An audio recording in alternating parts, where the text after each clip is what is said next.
Ayan guys, so bago natin simulan yung process, ipapakita ko sa inyo yung mga ingredients ng cinnamon bread na ating gagawin. Kasi nag-request si Lola na mag-bake daw muna ako ng cinnamon bread kasi usually itong cinnamon bread ang pinangkakape namin sa umaga or during sa coffee time. So syempre, unang-una dyan ang 1 kilo ng harina, all-purpose flour, 1 kilo of flour, and then kailangan din natin ng sugar, yeast. Yan. Ito yung ginagamit para umalsa talaga yung sa tinapay, para umalsa siya. And asin guys, yung andito is salt. Okay? Oil. Kailangan natin din ng oil. Itong ginagamit naming oil is, anong oil to? Canola oil is okay guys. Basta yung ganitong oil. Dalawang ganito ng sugar vanilla. Mahilig kasi si Lola tuloy. Mahilig kasi si Lola sa matamis, kaya dalawa talaga yung nilalagay ko. Pero depende sa preference yan guys. Pwedeng isa lang yung ilagay nyo. Kung wala namang available na vanilla sugar, pwedeng yung drops of vanilla. Baking powder. So yan. And then of course, para naman sa palaman, kasi di ba nga cinnamon bread siya, kailangan may palaman, is itong isang ganito ng margarina. So, pwede naman kayong gumawit ng butter, pero ang ginagamit talaga namin is itong margarina. And then, of course, itong cinnamon powder. And, syempre, tubig, lukewarm water. So, yan guys. Dyan lang kayo. Ipapakita ko yung process kung paano gawin itong cinnamon bread. Ayan guys. So, by the way pala, gagamit ako ng mixing bowl, pero mixing plastic to. Kasi yung sa mixer namin ni Lola pumalya. So, mano-mano nating i-mix ang mga ingredients. So, ang first is kailangan natin ng i-sieve itong 1 kilo of flour.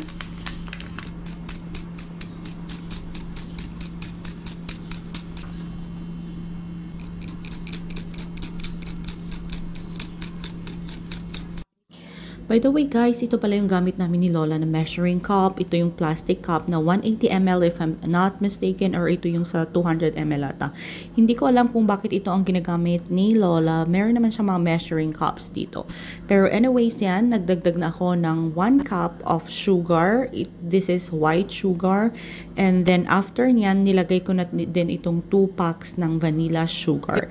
So 1 pack contains 10 grams. So in total, 20 grams lahat itong vanilla sugar na dinagdag natin. And then isang baking powder. This is also 10 grams of baking powder. After 1 teaspoon of salt. And then 2 tablespoon ng yeast. Huwag daw pagsamahin yung yeast and salt, sabi ni Lola. Kaya kung mapapansin nyo dyan sa may gilid ko siya nilagay. Malayo sa asin. And nalagay na natin lahat yung mga dry ingredients. So, ngayon, idadagdag na natin yung wet ingredients. Dalawa lang naman yung oil and yung water. So, half cup ng oil ang idadagdag natin. Ganyan karami.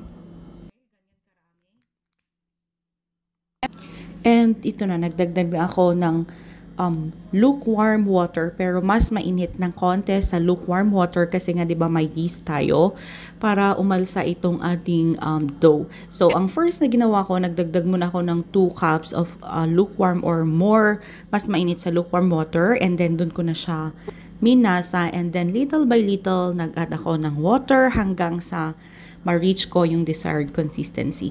So yan guys, kailangan lang talagang tiyagahin kasi medyo mahirap magmasa. So, ayan. So, kung makikita nyo, malinis na yung ating mixing bowl. So, good to go na itong ating dough.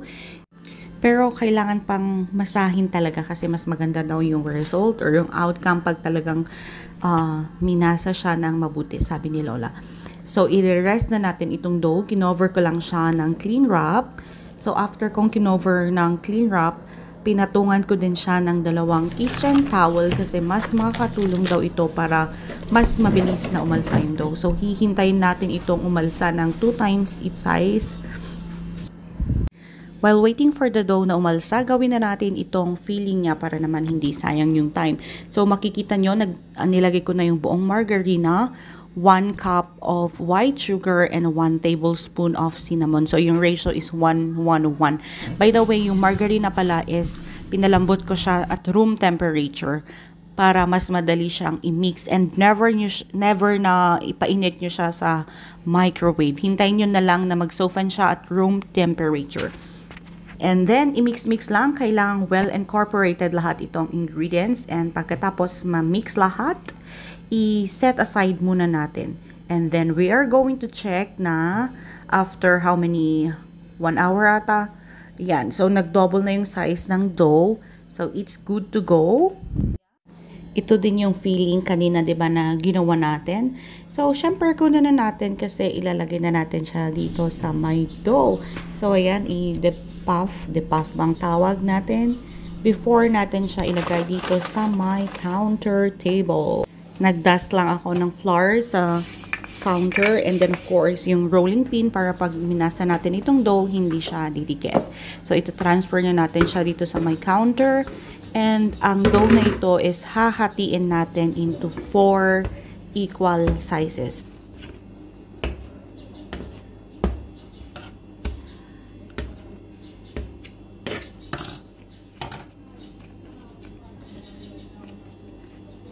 Ayan, pagkatapos nating hatiin into 3 parts, of course, yung 1 part muna ang gagamitin natin, and ifo-flatten natin siya using the rolling pin. Huwag masyadong manipis and huwag masyadong makapal yung dough.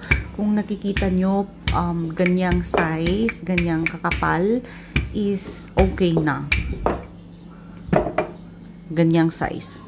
So, ayan, na-flatten na natin yung dough. So, kunin na natin yung filling and ipapalaman na natin siya dito sa my dough. I-spread lang natin evenly para naman sakto yung lasa. Kapag na-spread na evenly itong ating filling, i-roll na natin itong dough unti-unti. And isisil ko lang yung sa both ends para hindi lumabas yung palaman nilagay natin. And of course, ni-roll ko din siya ng ganyan very lightly para mag-close itong dough. Ganito din yung size kapag hahatiin na natin siya.